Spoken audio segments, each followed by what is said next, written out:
Muri yeZimbabwe tinokuchingamidzai zvekare kune chimwe chirongwa pano paZim Facebook Secrets and Confessions. Tadzoka zvekare nemamwe messages. Rekedzai tibva tapinda messages edu atadzoka takakubatirai. Tisati tapinda messages edu pane imwe nyaya iyo yandakatumidzirwa ichibva kuna vahanzvadzi vedu. Vahanzvadzi vedu ava vari kuti vainge vambori muroyi. Handizivi kuti vachiri kuroya here kana kuti kwete, but vakati ndainge ndimbori muroyi mukomanashi, saka ndakazoitirwa go back to sender nemuroora wangu. Ndine hanzvadzi yangu uyo ainge akaenda kuSouth Africa, saka akati aenda kuSouth Africa kudaro akabva achizoti kwandiri, sisi nditsvakireiwo mukadzi wekuti ndinge ndichizoroora. Saka ndakabva ndachizotaura nebest friend yangu uyo wandakadzidza naye, akabva achizondiudza kuti munin'ina wake ainge akabva kumurume. Ndikabva ndati saka zvinoita, ndakabva ndachizoudza hanzvadzi yangu kuti ndainge ndamuwanira musikana munhu ainge aripo, asi ainge akabva kumurume. Akabva ati hapana problem, saka akabva achizouya kunoko kuZim. Auya kunoko iye anoti ane messages avo aakazobata mufoni yemusikana, zviratidza izvo kuti ainge aine zvikomba zvakawanda. Ndakabva ndamuti komadii mataurirana? Akabva anditi sisi hazviite, because ndikuda munhu wekuti kana ndatanga naye upenyu tinongotanga upenyu on the same page. Ndakatanga kudanana naye, fungai sisi kuti kubva ndichiri kuSouth Africa ndichizouya kunoko, sei asina kumbogara akandiudza kuti ane maboyfriends. Iye aindiudza kuti ainge ari single plus akadii kugara arambana nevanhu vake. Saka mushure mekunge vanetsana kudaro mukoma, ndakaedza kuti relationship yavo inge ichigadzirisika, because this was a matter between me and my friend. Ndainge ndichida kuchengetedza friendship yangu plus shamwari yangu iyewo ainge achiita zvekuroya akazoshayikawo zvake. It is a story for another day. Mushure mekunge hanzvadzi yangu yadzokera kuSouth Africa ndipo paakabva achizondiudza kuti ainge ava kusada musikana uya. Ndakati neizve? Akabva anditi ihure sisi. Ndo patakatanga kunetsana tikatukana, ndikabva ndamubloka. Fast forward akazosangana neumwe mukadzi ikoko kuSouth Africa. Mushure mekunge asangana nemukadzi uya kuSouth Africa, vakabva vachizotanga kugara vose. Ndikazviziva kuti ndo zvainge zvaitika. Ndakatanga kurwa naye mukoma mukadzi iyeye, ndichienda South Africa nevamwe vangu tichimuroya. Saka ainge ari munhu anonamata. Chechi yacho handichatauri nekuti vanozoti zvimwe kuda marketing mukoma, but haisi marketing, ndikutoda rubatsiro. Vanhu vanonamata chechi iyoyo vanonamata zvechokwadi. Ndaiti kana ndikasvika pamba paainge achigara, mukuku uyo wavainge vachigara waitanga kubvira moto. Kana kuri kunzi pamba pako paunenge uchigara, kana pakatanga kuita problem yemapete anenge akawandisa, ziva kuti nhamo yapinda mumusha. Ndakabva ndachizosiya ndaita bonde nebete. Ndakakwanisa kupinda mune umwe mumukuku umo mainge muchigara vavakidzani vavo vainge vasinganamati. Saka sezvo tainge tichitadza kupinda mumba make maainge achigara nehanzvadzi yangu, ndakabva ndachizoita zvekutoshandisa backdoor. Ndakapindamo mumba imomo ndikabata bete. Ndainge ndichida gonzo, but ndakarikoniwa gonzo ndichitira kuti ringe richizopota richiba mari, nekuti pose paunonzi wabirwa mari nemishonga, mari yako haichashandi, panenge pachishanda makonzo. Saka ipapo ndakazobata riri bete. Mushure mekunge ndabata bete, ndipo apo ndakabva ndachizoita bonde naro, ndikabva ndasiya ndakandira mazai. Mapete awa akazotanga kupinda mumba mavo. Wainge watova mweya weudyi wainge wapinda mumba, vakatanga kukangwa nenhamo. Ndaifungidzira kuti nhamo yainge yapinda mumusha ndiyo yainge ichazodzinga muroora, but akaramba akashingirira. Ndakamuyedza mukoma nepose padainge ndichigona napo. Akazondiitira a dangerous prayer, because nerimwe zuva ndakaenda ndakapfeka chiso chamai vake. Saka paakandiona akabva ati mama mauya. Akabva avhura door. Akati avhura door kudaro, murume aibvira moto ainge akamira padoor akabva apera simba. Ndikabva ndapinda mumba make. Ndakati ndapinda mumba make mukoma, ndipo chiso changu pachakatanga kunyunguduka, nekuti mumba imomo mainge muchipisa. Ainge akavhura bhaibheri, airara akaisa bhaibheri pasi pepilo. Saka bhaibheri iroro pandakariona ndakatanga kuti rivhare, achiramba kuvhara bhaibheri. Ainge achitoti, mama, ingawani ndimi makandidzidzisa kunamata, sei mava kutya bhaibheri? Saka ndakabva ndachizotora mutsvairo. Ndakaita mistake, nekuti ndakati mutsvairo iwoyo ndiwo wandainge ndichida kushandisa kuti ndinge ndichikwanisa kuzorivhara bhaibheri iroro. Imistake yandakaita mukoma. Bhaibheri rakabva rachizotanga kupfuta moto, mutsvairo zvekare ukatanga kupfuta moto, chiso changu chikatanga kunyunguduka. Akazozviona kuti ndini, akabva anditi, vatete, zvamuri muroi vatete, nekuti chiso changu chainge chakaita hafu munhu, chakaita hafu ketsi. Ndokubva ndachizobudamo mumba imomo ndichitiza, ndikazodzoka kuzimu. Ndakatomboita sekunge munhu ainge ava kurasika njere. Akazotanga kundiitira madangerous prayer avo aakadzidziswa napasta vekuchechi kwavo. Mukomanashi ndaitsva nemoto each and every day. Vaiti vainge vari vachinamata, vaiti kana vakati Holy Ghost fire, mukoma, ndaiona denga richivhurika, kwobva kwachizotanga kunaya chimvura mabwe. Asi chimvura mabwe ichi chainaya ari mavhinze emoto pasi rose. Mukoma, ndaishaya kana pekutsika. Ndaizotopona nekukwira mumuti, ndokusaka vanhu vainge vava kuti ndainge ndava kupenga. Saka ndakaitirwa a dangerous prayer. Nanhasi uno zvichiri kundiafekta muupenyu hwangu. Denga rinokwanisa kungokaruka razaruka, kwobva kwatanga kupfuta moto kudenga. Ndobva ndaona chimvura mabwe chinenge chonaya, chinenge chichindipisa. Ndauya pano ndiri kutsvaka rubatsiro. Ndakamboedza kuenda kuchechi, asi hazvisi kupera. Kuti ndezvaMwari here kana kuti hazvisi zvaMwari? Ko ingawani ndakatendeuka wani? Ndinokumbirawo help, please ndibatsireiwo kana kuine vanenge vachida kundinamatira. Handichazivi kuti ndoita sei. Vedare ndo message iyo yandakatumidzirwa ichibva kuna vanzvadzi vedu. Hanzi ndainge ndimbori muroi, asi pandakataura navo ivo vari kuti pane zvose izvo zvavakanorasa. Hanzi ndine Zambia, vanoti vane Zambia ravaishandisa. Hamene kuti sei vasiri kuda kurirasa. Hanzi Zambia iri ndiro randaiti kana ndiine munhu wandinenge ndichida kusungira chiraramo chake, hanzi ndainyora zita rake pakabepa. Kana ndanyora zita rake pakapepa, then ndobva ndasunga ipapo paZambia. Kana ndichida kuti munhu iyeye atambure kwegore rose, hanzi kusvika ndichizonosunungura ipapo pandinenge ndakasunga, hanzi upenyu hwako hwairamba huchingooma. Saka hamene kuti sei vasiri kuda kurasa Zambia iroro. Zvimwe kuda ndokusaka muri kuramba muchingoona moto unenge uchikupisai. Asi ngatitaurei navo vanzvadzi vedu ava mucomment section. Hanzi muroora wangu akandiitira a dangerous prayer. Strange things indeed they do happen in this world. Zvakangooma kani, zvakangooma hazvo vedu we. Munoti kudii nayo nyaya iyi? Tisati taenda panyaya yedu inotevera, pane link randaisa mucomment section. Kune episode yandatoposta panapa paYouTube.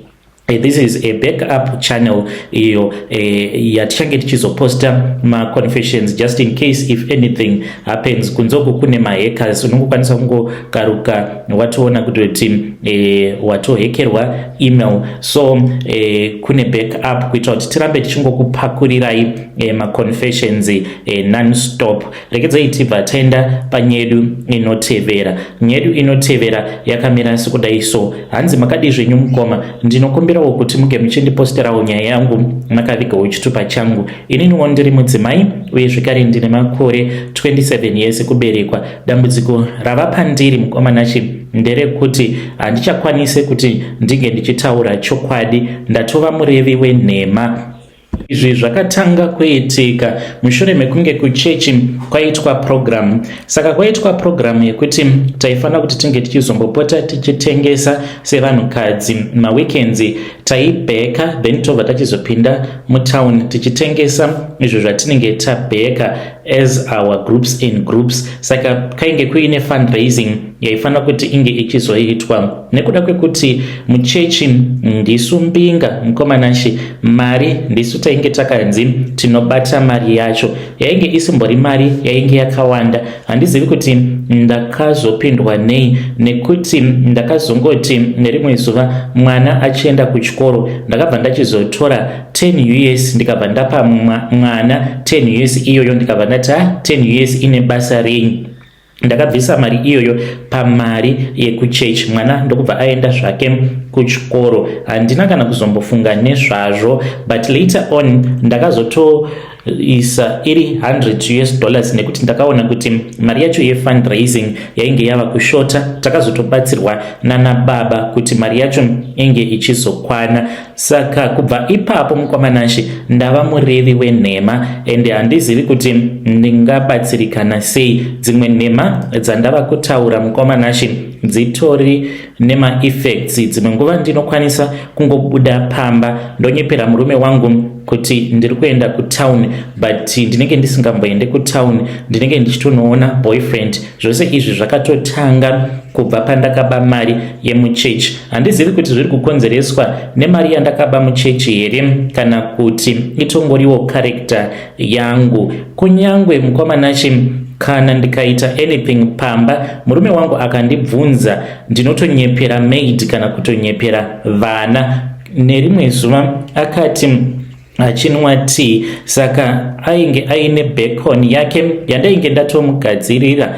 Ndokubva achizoreceiva a phone call akangobuda mumba kwemaminitsi mashoma ndikabva ndaba kavhiyana ndikaba zvekare nebacon ndikabva ndasimukapo ndichimhanya ndikaenda kubedroom ndikanopinda mumachira. Ndakazonzwa ava kudanidzira kuti ndianiko adya bacon yangu. Ndikatanga kuseka. Akazouya achivirima nehasha akanditi naimi ndianiko adya bacon yangu. Ndokubva ndachizoti mwana ndiye wandaona akabata bacon, mira ndinokugadzirira imwe. Akapopotera mwana akabva ati it is bad what you are doing, you are not supposed to do that. Apa ndini ndainge ndaidya zvangu. Handizivi kuti sei ndava kunyepa kudai, kuti zvingava zviine chekuita here nekuba kwandakaita mari muchechi, but 10 US ine basa here. When you post my story please tell me, ndichange ndichizotevererawo ndiri mucomment section. Vedari ndo message iyo yandakatumidzirwa ichibva kuna vanzvadzi vedu. Ngatizamei kuti tinge tichitaura navo vanzvadzi vedu ava mucomment section. Zvakangooma nazvo vedu bwe. Hanzi ndava munhu anonyepa. Hanzi kunyangwe pamba chaipo ndinenge tichingoti zvaitwa nevana. Pakaipa. Let us try to speak with our dear sister in the comment section. Regedzai tibva taenda panyedu inotevera. Nyedu inotevera yakamira sekudai so. Hanzi makadi zvenyu mukoma, ndinokumbirawo kuti muge muchindiposterawo nyaya yanguwo makaviga chitupa changu. Ndauyawo pano ndiine confession yangu iyo yandiinayo. Confession yangu mukoma yakamira sekudai so. Ininiwo ndakamboshandira vamwe amai ava vandakashandira ivo vainge vachiita zvekutengesa hembe. Takatanga tichatengesa kubhotiki kwavo, but zvinhu zvakazooma. Takazogumisidzira tava kutengesa hembe kumupedza nhamo. Hembe dzimwe dzavainge vakatenga kudhura, hembe idzodzo takazogumisidzira tava kudzitengesa kumupedza nhamo. So mukomanashi amai ava pavakaona kuti zvinhu zvavo zvainge zvisingachafambi zvakanaka, ndipo apo vakabva vachizoenda kuMozambique. Vakaiti vaenda kuMozambique, vakadzoka vainge vaine mabhero ainge akawanda kwazvo. Vakabva vachizondiudza kuti ndinge ndichizouya kumba kwavo. Ndakaenda kumba kwavo mukoma. Mushure mekunge ndaenda kumba kwavo ndipo apo pavakabva vachizondiudza kuti vainge vakaenda kunotora mushonga. Vakanditi mushonga iwoyo uyo wavainge vakatora, mushonga wacho wainge uri mushonga wekuti patainge tichazoenda kunotengesa hembe kumupedza nhamo tinge kutengesa than zvatainge tichiita, because kumpedza nhamo panguva yacho iyoyo munhu wose ainge achikwanisa kuwana mari ainge ava kungoita zvehodhabhero. Saka vakati vainge vachida kuti tinge tichiita mari, mukomanashi vakabuda neni panze vakabva vanditi ndaifanira kuti ndige ndichipfugama. Ndakapfugama paloni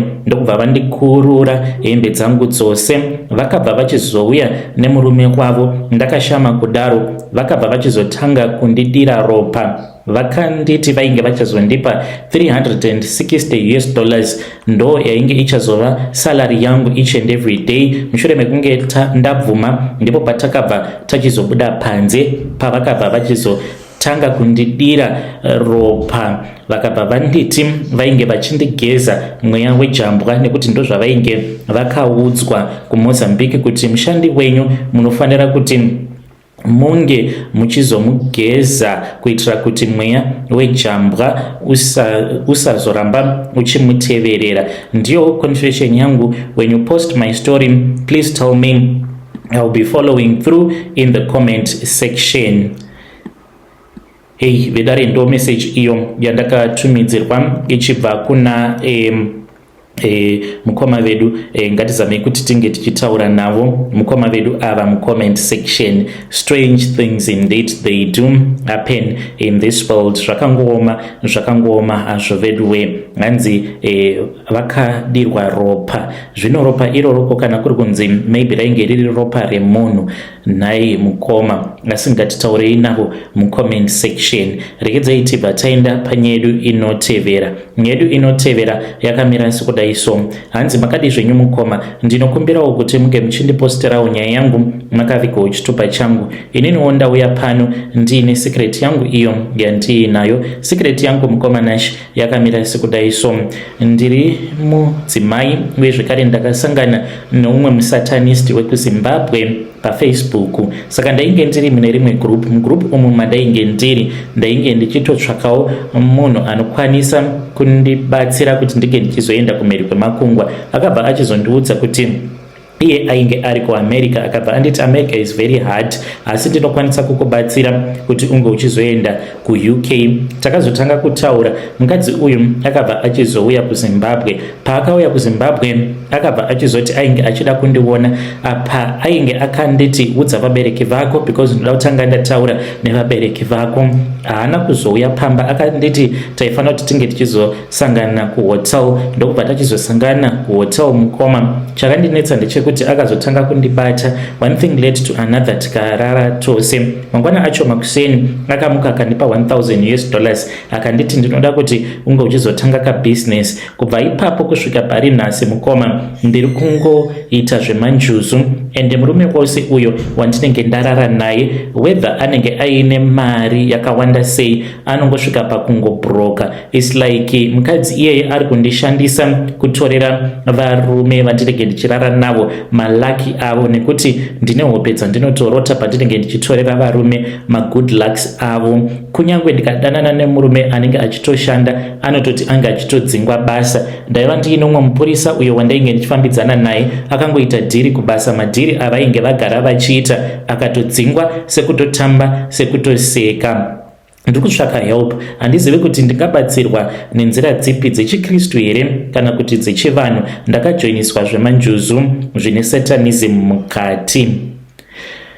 Hey, vedare ndo message iyo yandakatumidzirwa ichibva kuna ichibva kuna vanzvadzi vedu. Ngatizamei kuti tinge tichitaura navo vanzvadzi vedu ava mucomment section. Zvakangooma hazvo vedu we. Strange things indeed they do happen in this world. Pakaipa pakaipa.